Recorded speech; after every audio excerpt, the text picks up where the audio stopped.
जय हिंद फ्रेंड्स। एक बार फिर से आप सभी दोस्तों का आपके अपने यूट्यूब चैनल नैन सर जी के वाला 2.0 में स्वागत है। जी हाँ फ्रेंड्स, एक बार फिर से लेकर आया हूँ क्लास 10th की संपूर्ण ऑब्जेक्टिव फिजिक्स की।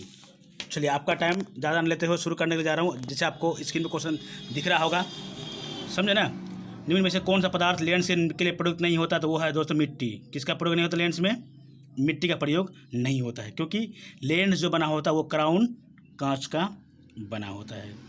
आपको अच्छी तरह से समझ में आ रहा होगा। तो आप सभी प्यारे प्यारे छात्रों से अनुरोध है कि आप लोग पेन और नोटबुक लेकर बैठ जाएं और इसे अपने नोटबुक पर उतारते रहें, ताकि आपको अच्छी तरह से, है ना, एग्ज़ाम के लिए तैयारी हो जाए। चलिए, आप नेक्स्ट क्वेश्चन आपको दिख रहा होगा। क्वेश्चन नंबर 2 है, निर्गत किरण और अभिलंब के बीच के कोण को कहते हैं निर्गत कोण। क्या कहेंगे उसको हम लोग? निर्गत कोण कहेंगे। ऑप्शन सी लिखा हुआ है यहाँ पर, निर्गत कोण। समझ में आया ना। और वीडियो अच्छा लगे तो प्लीज़ फ्रेंड्स इस यूट्यूब चैनल को सब्सक्राइब जरूर कीजिएगा। अपने दोस्त, भाई बहनों और रिश्तेदारों में ज़रूर शेयर कीजिएगा। चलिए, आशा करता हूँ ये वीडियो आपको बहुत ही अच्छा लगेगा और इसमें वो सभी क्वेश्चन डाला गया है जो आपके एग्ज़ाम के लिए बहुत ही महत्वपूर्ण है। चलिए, तो नेत्र लेंस की फोकस दूरी अधिक हो जाने से कौन सा दोष होता है? तो दूरदृष्टि दोष होता है। समझ क्या होता है? दूरदृष्टि दोष। कोई दिक्कत नहीं? दिक्कत है तो आपको समझ में आया होगा दोस्त कि नेत्र लेंस की फोकस दूरी अधिक होने से ही दूरदृष्टि दोष हमारे आँखों में होती है। समझ में आया ना। बने रहेगा अंतिम क्षण तक। वीडियो थोड़ा लंबा होगा, लेकिन यहाँ पे वो सभी क्वेश्चन होंगे जो आपके एग्ज़ाम के लिए, आपके एग्ज़ाम में यहाँ से ही प्रश्न आने वाले हैं। तो ये चल रहा है मैट्रिक बोर्ड का, है ना, भौतिक का ऑनलाइन टेस्ट। आप आइए और दीजिए और आगे बढ़िए और अपना क्षमता अपनाइए कि आप कितने पानी में हैं। चलिए, क्वेश्चन नंबर नेक्स्ट को देखते हैं हम लोग। नेत्र में किसी वस्तु का बना प्रतिबिंब होता है, क्या होता है? वास्तविक होता है या उल्टा होता है या छोटा होता है? क्या होता है? आपको देख के समझ में आना चाहिए, ठीक है। आपको अच्छी तरह समझना है, ठीक। तो नेत्र लेंस में जो किसी वस्तु का प्रतिबिंब जो बनता है, वास्तविक, उल्टा और छोटा बनता है। जी हाँ फ्रेंड्स, है ना। आप देखे होंगे किसी वस्तु का जब हम देखते हैं तो उसका फोटो क्या होता है? हमारे आँखों में बनता है। यदि फोटो आँख में नहीं बनेगा तो इसका मतलब ये हुआ उस वस्तु को आप नहीं देख पाएंगे। समझ में आया ना।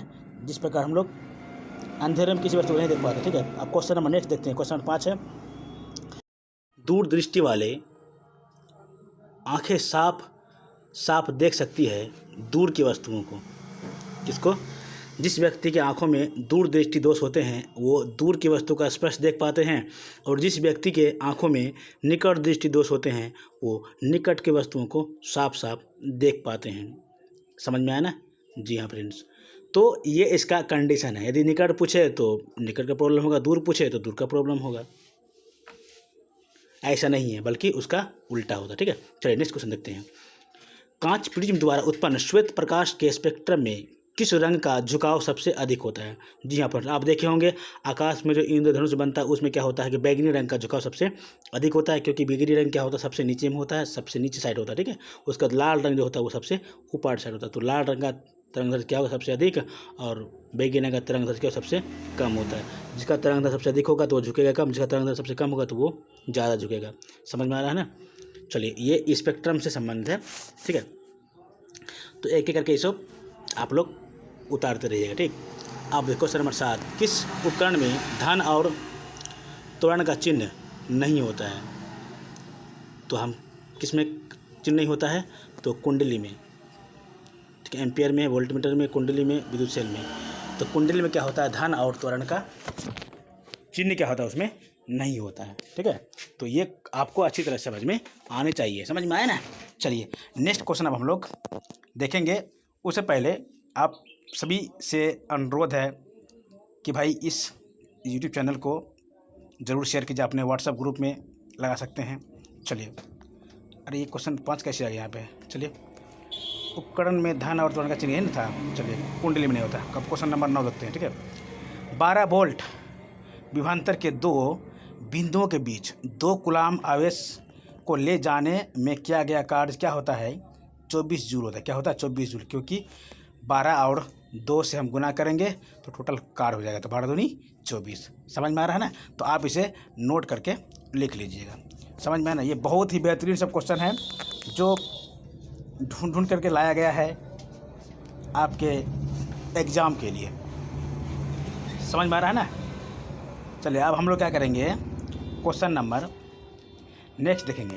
विद्युत फ्यूज का काम करता है, ठीक है। तो विद्युत फ्यूज में क्या होता है? विद्युत किस रूप में काम करता है? धारा के ऊष्मीय प्रभाव पर काम करता है। किस में काम करता है? धारा के ऊष्मीय प्रभाव पर काम करता है। समझ में आया ना? जो विद्युत फ्यूज जो हमारे इलेक्ट्रिक बोर्ड में जो लगे होते हैं वो टीन और शीशा का बना होता है। किसका बना होता है? टीन और शीशा का बना होता है।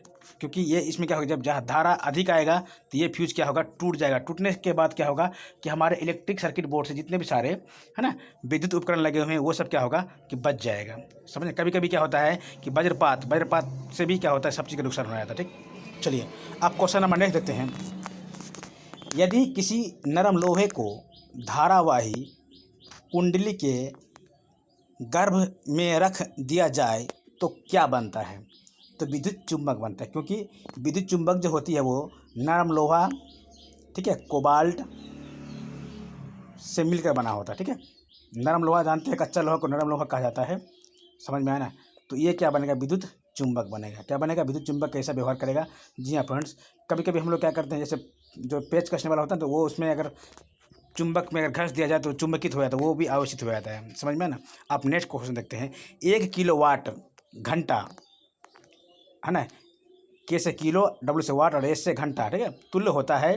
कितना होता है? ये होता है 3.6 गुना 10⁻6 जूल का बराबर। जे का मतलब जूल होता है। क्या होता है? जूल होता है। तो आशा करते हैं कि ये सब वीडियो में जितने भी सारे क्वेश्चन यहाँ पे दिए जा रहे हैं वो आपको अच्छा लगता होगा और आप इस क्वेश्चन का एक नोट बना करके अपने एक नोटबुक पर उतारिएगा और इसे एग्जाम में जाने से पहले ज़रूर आप देखिएगा। ठीक है, चलिए नेक्स्ट क्वेश्चन देखते हैं हम लोग। नाभिकीय ऊर्जा प्राप्त करने हेतु आवश्यक होता है क्या? बोलो तो यूरेनियम। क्योंकि दोस्त ठीक जलता है तो हमें क्या होता है? नाभिक से ऊर्जा माने परमाणु रिएक्टर से, परमाणु बिजली से क्या होता है? हमें ऊर्जा की प्राप्ति होती है। ठीक है, तो आप सभी दोस्तों से रिक्वेस्ट है कि नए आंसर जीके वाला 2.0 चैनल को आप सब्सक्राइब कीजिए और अपने रिजल्ट को उस बुलंदियों तक पहुंचाए जहां तक आपको पहुंचना चाहिए। मैं हर संभव प्रयास आप सभी के लिए करूंगा।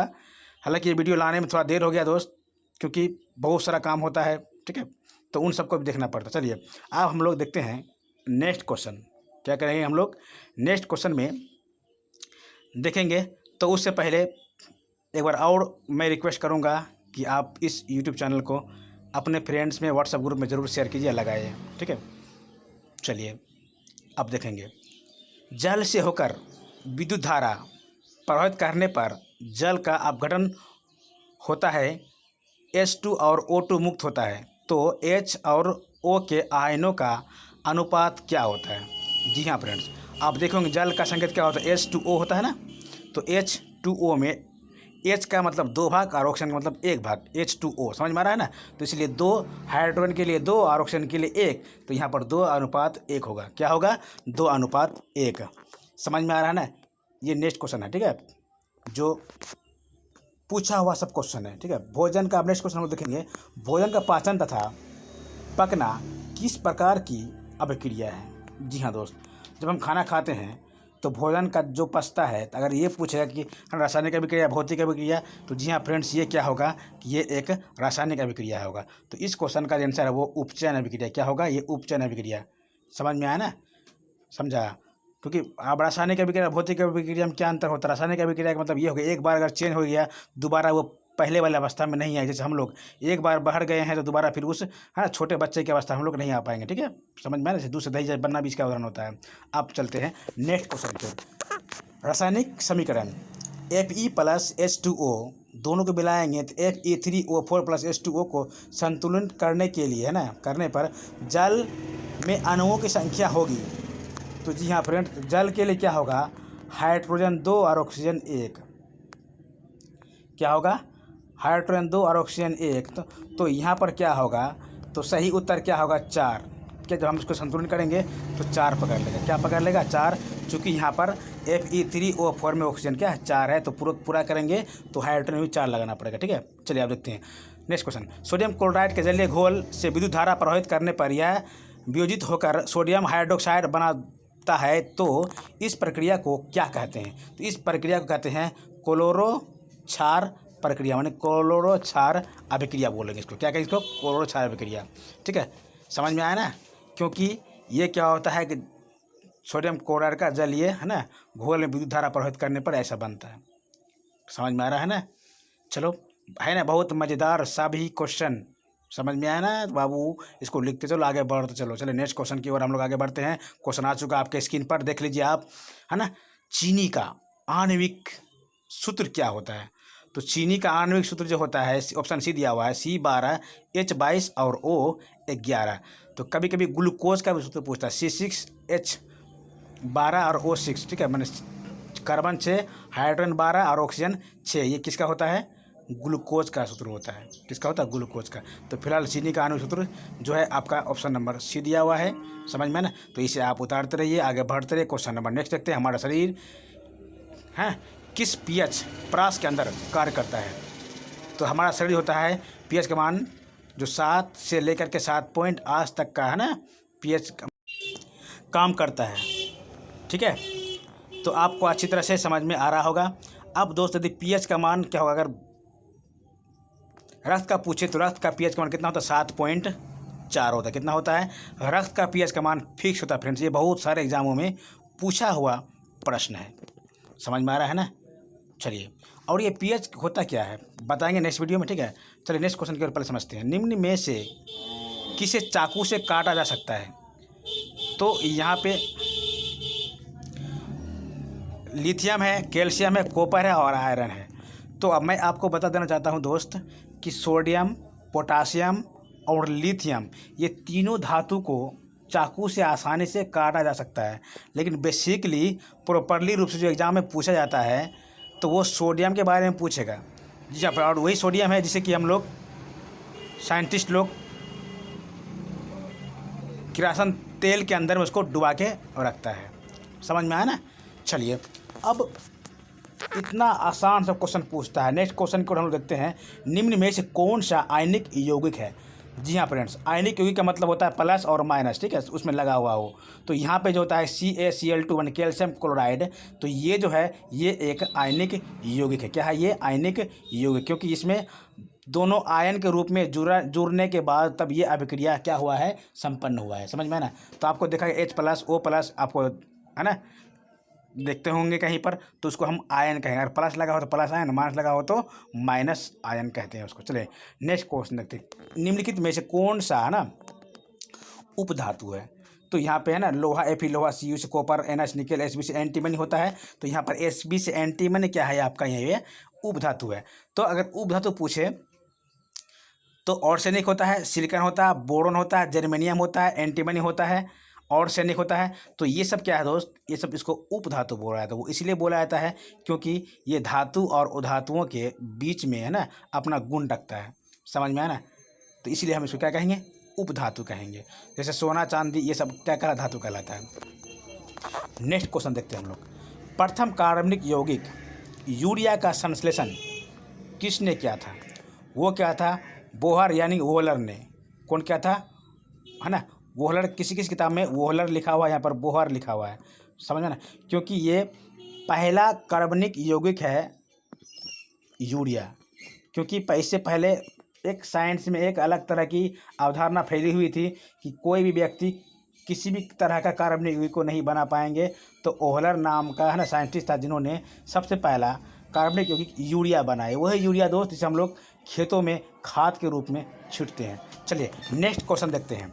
कैल्शियम ऑक्साइड जल के साथ अभिक्रिया कर देता है तो क्या बनाता है? एथाइन बनाता है। क्या बनाता है? एथाइन। तो एथाइन का सूत्र क्या होता है? C2 और H2। और इसी एथाइन का हम लोग प्रयोग करते हैं फल पकाने के रूप में। समझ में आया? चलिए, आ रहा है तो एक लाइक ज़रूर कीजिएगा। चलिए अब हम लोग क्या करेंगे?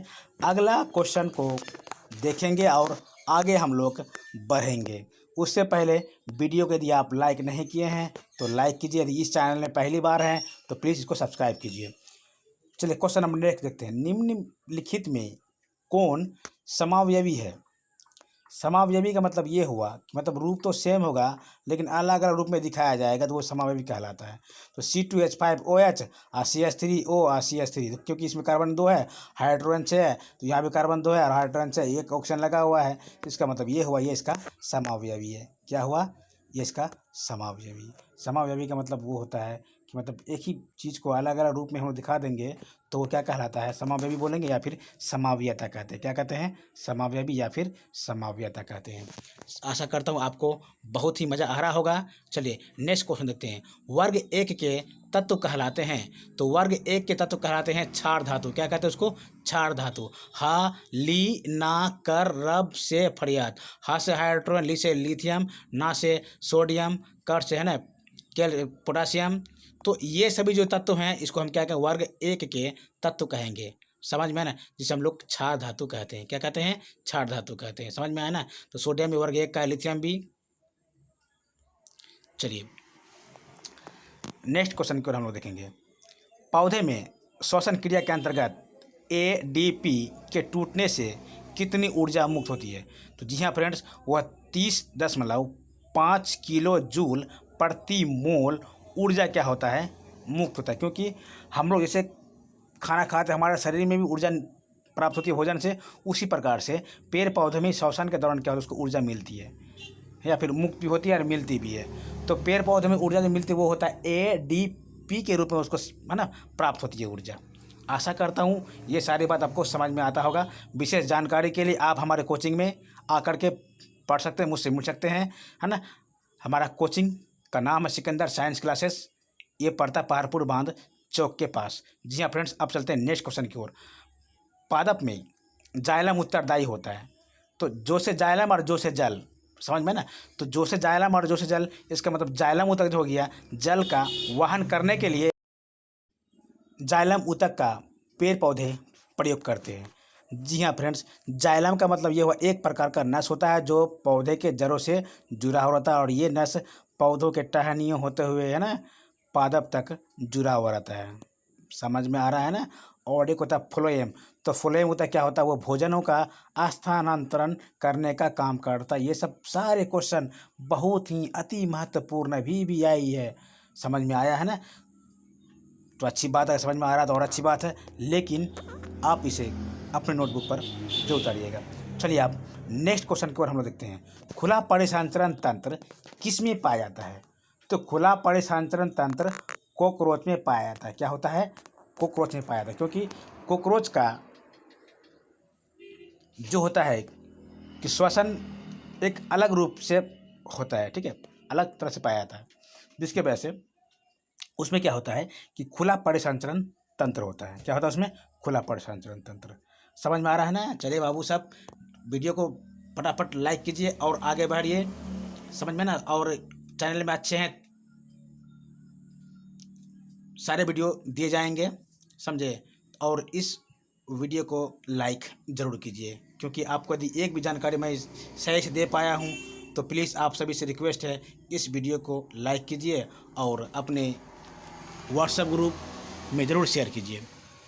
चलिए अब हम लोग आगे बढ़ते हैं नेक्स्ट क्वेश्चन की ओर, जो है बहुत ही महत्वपूर्ण। समझ में आया ना? तो चलिए हम लोग देखते हैं अब इसमें क्या होता है। प्रतिवर्त क्रिया क्या है? तो प्रतिवर्त क्रिया के द्वारा मुंह में लार आता है, रक्तदान भी होता है और हृदय गति भी होता है, ठीक है। तो इसके द्वारा ही प्रतिवर्ती क्रिया है ना संपन्न होती है। तो हम लोग इसका ऑप्शन क्या होगा? डी होगा। क्या होगा? सभी होगा। लार आना, रक्तदान करना, हृदय गति, है ना, ये सभी क्या कहलाता है? प्रतिवर्ती क्रिया कहलाता है। समझ में आ रहा है ना? तो प्रतिवर्ती क्रिया बहुत ही अच्छा है। अब नेक्स्ट क्वेश्चन आगे बढ़ते हैं, ठीक है। चलिए देखते हैं आप। तो इसे आप लोग अच्छी तरह से बाबू नोट पे उतारना। चलिए नेक्स्ट क्वेश्चन आ गया है आपके स्क्रीन पर। कोमल मस्तिष्क सुरक्षित रहता है, तो मस्तिष्क की गुहा में वो क्या होता है, सुरक्षित रहता है। कहाँ पे, मस्तिष्क की गुहा में। जी हाँ फ्रेंड्स, हमारे जो मस्तिष्क जो होते हैं उसके ऊपर एक स्किन लगा हुआ है, उसके नीचे एक ढांचा लगा हुआ है ना, जो बहुत हार्ड है, समझ में आया ना। और ये मस्तिष्क जो होती है शरीर का सबसे अनमोल अंग होता है, क्योंकि इसके अंदर कोशिका विभाजन नहीं होता है। जब कोशिका विभाजन नहीं होता है, जिसके वजह से क्या होता है, किसी भी व्यक्ति से यदि एक्सीडेंट हो जाए तो सिर पर चोट लगने के कारण उसके जान बचना थोड़ा मुश्किल हो जाता है, मुश्किल होता है कि नामुमकिन हो जाता है। चलिए नेक्स्ट क्वेश्चन आ गया, आप देखते हैं नेक्स्ट क्वेश्चन की ओर। मानव शरीर में सबसे लंबी कोशिका कौन सा होता है, वो होता है दोस्त तांत्रिका तंत्र। क्या होता है, तांत्रिका तंत्र। अब तांत्रिका तंत्र क्या होता है, तांत्रिका तंत्र जो होता है हमारे शरीर में जितने भी सारे नस जो छोटे छोटे जुड़े होते हैं उसे हम क्या कहेंगे, तांत्रिका तंत्र। और तांत्रिका तंत्र इतनी होती है कि शायद पृथ्वी का हम लोग एक व्यक्ति के शरीर से 2-3 पाक घुमा, 2-3 राउंड हम लोग उसका है ना बांध सकते हैं। तो इतनी सारे है ना मिलकर लंबे होते हैं, इसलिए शरीर का सबसे लंबा जो कोशिका जो होता है वो क्या होता है, तांत्रिका तंत्र होता है। चलिए नेक्स्ट क्वेश्चन की ओर हम लोग आगे बढ़ते हैं। मुकुलन द्वारा प्रजनन किस में होता है, तो मुकुलन द्वारा प्रजनन जो होता है वो होता है दोस्त यीस्ट में। किस में होता है, यीस्ट में। यहाँ पे अमीबा था, यीस्ट था, मलेरिया परजीवी में है ना, पैरामीशियम में, तो किस में होता है, यीस्ट में होता है। समझ में आया ना। तो इसमें क्या होगा, मुकुलन द्वारा ही प्रजनन होगा। समझ में आया ना। और ये सब क्या है, ये सभी जो दिया हुआ ये एक कोशिकीय जीव है, मैंने एक कोशिका वाले ये सब जीव हैं। समझ में आ रहा है ना। चलिए अब हम लोग क्या करेंगे, नेक्स्ट क्वेश्चन की ओर बढ़ेंगे, लेकिन आपसे एक रिक्वेस्ट और करेंगे कि प्लीज़ इस चैनल को सब्सक्राइब कीजिए। चलिए अब नेक्स्ट क्वेश्चन आ गया आपके स्क्रीन पर, हम लोग देखते हैं। मनुष्य के 22 जोड़े क्रोमोसोम को क्या कहते हैं, तो मनुष्य के 22 जोड़े क्रोमोसोम को ऑटोसोम कहते हैं। क्या कहते हैं, ऑटोसोम कहते हैं। समझ में ना। और 23वां जोड़ा जैसे मिलता है तो बेटा या फिर बेटी यानी लड़का या लड़की का निर्माण होता है। समझ में आया ना। कोई दिक्कत हो रहा है नहीं ना, तो प्लीज़ लाइक ठोको दोस्त, लाइक और शेयर करो और आगे बढ़ो। चलिए एक एक क्वेश्चन अति महत्वपूर्ण है ना, आप सभी के एग्जाम के लिए। तो चलो देखते हैं अब अगला क्वेश्चन क्या आएगा, है ना। तो पक्षी और चमगादड़ के पंख होते हैं, तो क्या होते हैं, वो समजात अंग होते हैं। क्या होते हैं, वो समजात अंग होते हैं। तो पक्षी और चमगादड़ के जो पंख जो होते हैं ना दोस्त, वो समजात होते हैं। वो इसीलिए कि पक्षी अपने पंख का उपयोग उड़ने के लिए करते हैं और चमगादड़ भी अपने पंख का उपयोग उड़ने के लिए करते हैं। इसका मतलब ये दोनों अंग क्या हो गया, समजात हो गया, मतलब एक ही जात के बराबर का हो गया। अब हम लोग आगे बढ़ते बढ़ते नेक्स्ट क्वेश्चन की ओर जा रहे हैं, है ना। और आशा करता हूँ आपको यहाँ पर जितने भी सारे क्वेश्चन दी गई है वो आप इसे पढ़ करके है ना बहुत ही आनंदित हो रहे होंगे। तो अब देखते हैं अगला क्वेश्चन क्या है आपके स्क्रीन पर। चलिए ये रहा आपका अगला सवाल, बने रहिए लास्ट क्षण तक, क्योंकि दोस्त यहाँ पे बहुत सारे प्रश्न आने वाले हैं, लगभग 100 क्वेश्चन। तो ये है आपका अगला सवाल, प्राथमिक उपभोक्ता किसे कहते हैं। तो प्राथमिक उपभोक्ता जो होगा वो होगा शाकाहारी। क्या होगा, शाकाहारी होगा। जैसे पेड़ पौधे उत्पाद हुए, पेड़ पौधे उत्पाद हुए तो उसको जो खाएंगे तो वो क्या कहलाता है, प्राथमिक उपभोक्ता कहलाता है। जैसे बकरी उसे खाया, बकरी को इंसान ने खाया, इंसान को कोई शेर खा गया, तो प्राथमिक उपभोक्ता ही क्या होता है कि शाकाहारी होता है। उसके बाद द्वितीय उपभोक्ता मांसाहारी हो सकता है, या फिर प्राथमिक उपभोक्ता जो होगा वो क्या करेगा कि सारे जंगल घास फूस खाएंगे। समझ में आ रहा है ना। अब नेक्स्ट क्वेश्चन की ओर हम लोग आगे बढ़ेंगे और देखेंगे।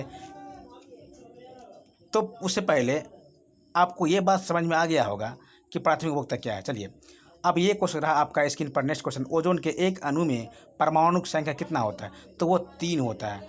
क्योंकि फ्रेंड्स यहाँ पे O3 जो दिया हुआ है ओजोन का सूत्र होता है O और 3। तो ऊपर वाला को बोलते हैं हम लोग अणु और नीचे वाला को बोलते हैं क्या, परमाणु। तो ऊपर में क्या कुछ नहीं लिखा होता, एक होता है जिसका कोई नहीं तो उसका एक। तो ऊपर के एक अणु में O3 जो सिंबल होता है उसके नीचे क्या होता है, 3 लगा होता है। तो ऑक्सीजन के एक अणु में परमाणु की संख्या क्या होता है, वो 3 होता है। तो आशा करता हूँ आपको ये ऑक्सीजन का ओजोन जो होता है तो आपको समझ में, क्योंकि ये ओजोन परत क्या होता है, हमें सूर्य से निकलने वाले पराबैंगनी से रक्षा करता है। चलिए अब नेक्स्ट क्वेश्चन को हम समझते हैं।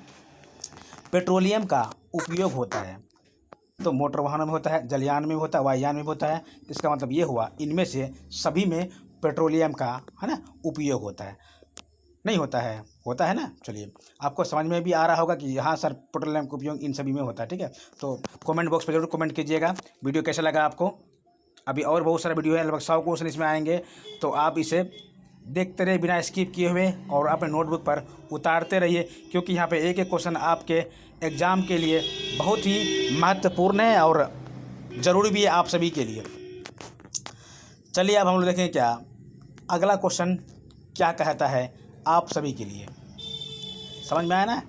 तो इसे आप लोग उतारते रहिए और आगे बढ़ते रहिए बाबू लोग। कोयला का मुख्य स्रोत क्या होता है, तो कोयला का मुख्य स्रोत जो होता है वो होता है पेड़ पौधा। क्या होता है, क्योंकि ये पेड़ पौधे भूकंप आने के दौरान मिट्टी के अंदर में दब जाने के बाद है ना करोड़ों साल इसके अंदर में ताप द्वारा अपघटन के फलस्वरूप कोयला का निर्माण होता है। इसका मतलब ये हुआ कि जहाँ पर भी कोयला होगा इसका मतलब वहाँ पर बहुत बड़ा वन होगा, उसके बाद लाखों साल, करोड़ों साल, हज़ारों साल के बाद तब इस कोयला का निर्माण होता है। चलिए अगला क्वेश्चन की ओर हम लोग बढ़ते हैं, देखते हैं।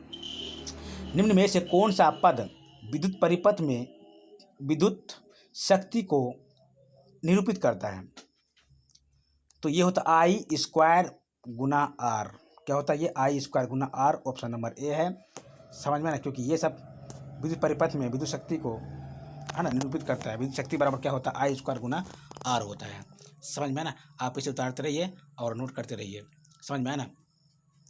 चलिए बाबू लोग, वीडियो अच्छा लगे तो प्लीज़ लाइक कीजिएगा, समझ में ना, और कमेंट बॉक्स पर कमेंट जरूर कीजिएगा। वीडियो के नीचे कमेंट बॉक्स है, चैट बॉक्स है, आप वहाँ पर कमेंट कर सकते हैं। इसके बाद आपका कौन सा वीडियो चाहिए है ना, कौन सा बुक का चाहिए, मैं वो आपके लिए लेकर के आऊँगा। तांबे की तार की एक आयताकार कुंडली किसी चुंबकीय क्षेत्र में घूर्णन गति कर रही है। इस कुंडली में प्रेरित विद्युत धारा की दिशा में कितने है ना परिभ्रमण के पश्चात परिवर्तन होगा, तो वो होता आधे। क्या होगा, आधा परिभ्रमण के बाद इसमें क्या होगा है ना प्रेरित विद्युत धारा की दिशा में है ना परिभ्रमण होगा। चलिए आप इसे लिखते रहिए, क्योंकि ये आपका फिजिक्स का सारे चैप्टर से सवाल लिया गया है, जितने भी सारे हैं सबसे। आप देखते हैं टिंडल प्रभाव क्या होता है, तो टिंडल प्रभाव प्रकाश की कौन सी परिघटना को प्रदर्शित करता है, तो ये प्रकाश का प्रकीर्णन को प्रदर्शित करता है। किसका, प्रकाश का प्रकीर्णन से ही टिंडल का होता है, ठीक है। तो अब टिंडल का प्रभाव, जैसे आप एक गिलास दूध ले लीजिए, आप उसमें टॉर्च मारिए, तो टॉर्च जब मारेंगे तो वो क्या होगा, वो जितने भी सारे उसमें रोशनी आएंगे ना सारे छितर जाएंगे। तो छितरेंगे कुछ अलग तरह से छितरेंगे, तो इसका जो प्रभाव जो होगा, छितरने का प्रभाव जो होगा, इस प्रकाश की रोशनी का जो छितरता है ना, तो इस प्रभाव को हम लोग टिंडल प्रभाव कहेंगे। समझ में आया ना। तो पुष्प का नर जनन अंग क्या कहलाता है, तो पुंकेसर कहलाता है। क्या कहलाता है, पुंकेसर कहलाता है। समझ में आया ना। तो ये अब पूछे पुंकेसर क्या है, तो पुष्प का है ना नर जनन अंग होता है। किसका, पुष्प का। समझ में आया। चलिए अब देखते हैं हम लोग नेक्स्ट क्वेश्चन। तो इसे आप अच्छी तरह से नोट कर रहे होंगे या कर भी रहे हैं, समझ में आया। तो वीडियो अच्छा लगे तो ज़रूर शेयर करें बाबू, दोस्त, भाई, सबसे निवेदन है।